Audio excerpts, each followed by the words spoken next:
সুন্দর ফিগার তো সকলেই চায়, কিন্তু তার জন্য তো জিভটাকে কন্ট্রোল করতে হবে, সেটাই তো পারি না। ডাক্তার কাছে গেলাম, ডাক্তার বলল বাইরের চটপটা খাবার তো একদম খাওয়া চলবে না। তার জন্য একটু রুটিনটা চেঞ্জ করতে হলো। সকালে দুধ, ওটস, বানানা এবং দুপুরে লাঞ্চ। এবার লাঞ্চে সবসময় একঘেয়েমি কী খাবো, তা ভাবলাম আজকে একটু চটপটা খাবার কিছু বানিয়ে ফেলি, তাতে হেলদিও হবে, ওজনটাও বাড়বে না, ওজনও কন্ট্রোলে থাকবে। সেই জন্য বাজার থেকে মাশরুম নিয়ে আসলাম, চিংড়ি মাছ নিয়ে আসলাম এবং রকমারি এখন সিজনাল অনেক ক্যাপসিকাম পাওয়া যায়, সেগুলো দিয়ে একটা সুন্দর রেসিপি বানিয়ে ফেললাম। এটা বানাতে আমার খুব একটা বেশি টাইম লাগলো না, সত্যি বলছি 15 থেকে 18 মিনিটের মধ্যে এই একটি সহজ রেসিপি বানানো যায়।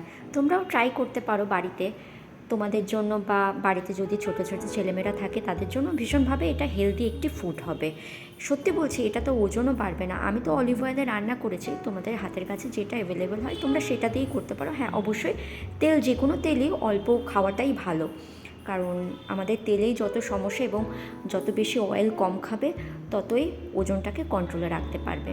তো এই ছিল আজকে আমার রেসিপি। তো কেমন লাগলো তোমরা কমেন্ট করে জানাবে, আর অবশ্যই ভালো লাগলে সাবস্ক্রাইব করতে একদম ভুলবে না। টাটা, বাই বাই, দেখা হচ্ছে নেক্সট ভিডিও।